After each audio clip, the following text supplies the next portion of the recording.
cannot fall. No, my luck, this is gonna fall.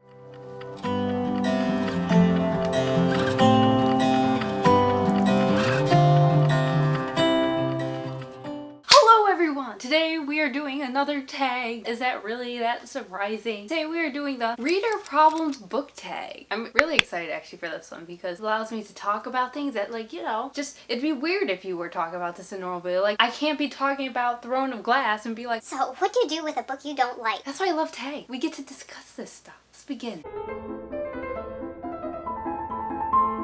First of all, I don't own 20,000 books. You know, sometimes it may feel like it, but I don't. So I really don't have a method. I know some people make lists. I kind of mentally will make a list, but more is just what I'm feeling at that time. And I've talked about this in other videos before. Sometimes based off of seasons, I'll read certain books. Even if the book's not even fall, but it just gives me fall vibes or winter vibes, and I will read it during those times, which sometimes makes me delay books because sometimes I don't always get them. So sometimes I go based off of season. Sometimes just mostly whatever I'm feeling like reading.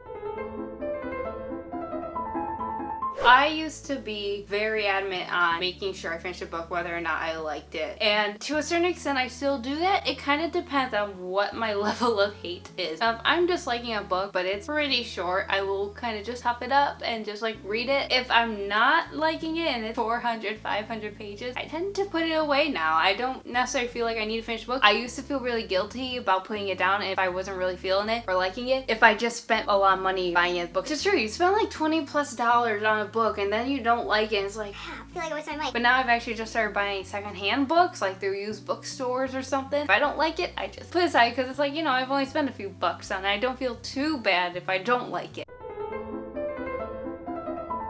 This is a big pet peeve of mine. This is just a pet peeve of mine in general. I've read a few books where the covers just do not match. Why? Why do you do this to me? So for example, you look at the Throne of Glass series. The first book, the cover was totally different than the rest of the book. One way I cope, I waited and got the paperback version. But then it's like that awkward, like I don't know if you can see this awkward height where it goes like small and then tall. I don't know why. I like my books being the same height if they're on one shelf. Unless if it's at the beginning of the shelf, then I don't mind it if they're shorter and then they go higher. That's one way I cope, is waiting to see like if a redesign will come out for the first book. But yeah, it's a pet peeve of mine because it's like, is this really the same series? Mostly if I do not like a book that everyone likes, it doesn't really bother me too much. I'm just like, okay, whatever. I mean, I might sit there and wonder like, did I read the same book as everyone else? there's like different levels of disliking. There's been a few books that I've like, yeah, okay. And it's like, you know, you just give it what you believe it should deserve on Goodreads, and then I kind of just move on with my life. Or I make a video about it. But mostly, it doesn't really bother me too much, but if I do feel need to talk about it and cope and vent it out, I usually go to my one friend or I just rant on Goodreads.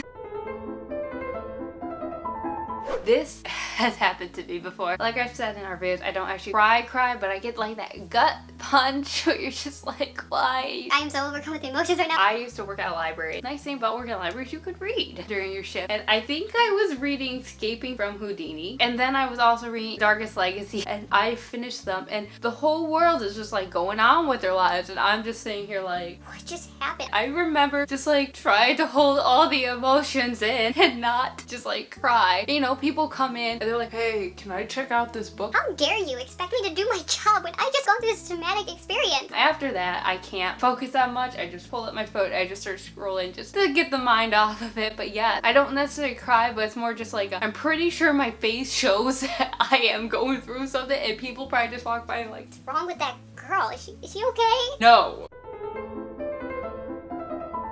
Said before, like I said, I feel like I'm not giving too much new information out here. I don't like to reread books. Very few times I've actually reread a book based off another book coming out in the series. And that really gets me in trouble is when these authors like write books and 5 or 10 years later, I'm not gonna go back and reread it. Nobody got time for that. I usually just read it, and usually half the time I'm reading it, I'm like, I'm gonna just sit here and pretend I know what's happening right now. and I'm just trying to figure it out as I go. The answer is no. So I am terrible at this. But I don't like handling on my books because you never know if you're going to get them back or not. Now, if this is a book I really particularly didn't care for, I really didn't like it, and someone wanted to borrow it, yes, I wouldn't want them to lose it, but it wouldn't be the worst thing in the world. So I've had people ask me before, hey, you suggested this book and I know you have it. Could I borrow it? I feel bad because I want to be a good friend. I want to encourage your reading, but at the same time, there's that fear I won't get it back. And so I don't necessarily say no. I just say, Oh, okay. And then I kind of just ignore it. And I feel bad because normally people are too polite to ask again. I don't want to say no to you, but at the same time, I don't want to give you my book. So I kind of just ignore it. Does that make me a terrible person?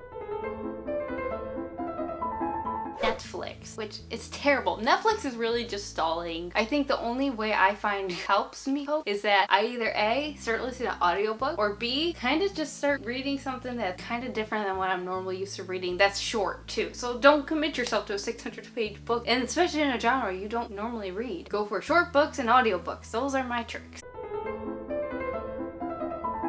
I will tend to try to buy books secondhand. If I like them, great. If not, that's fine too. But sometimes you can't find books, especially if they're really, really new. So I like kind of categorize them. Books I know I probably will really like, I will go buy them. But books I'm kind of iffy on the fence, and I will just get them from the library. I don't mind waiting a little bit longer if I know if I'm not really sure if I'm going to like a book or not. But if I think I'm going to like a book because I've liked books in the past by an author or something, then I will go buy the book.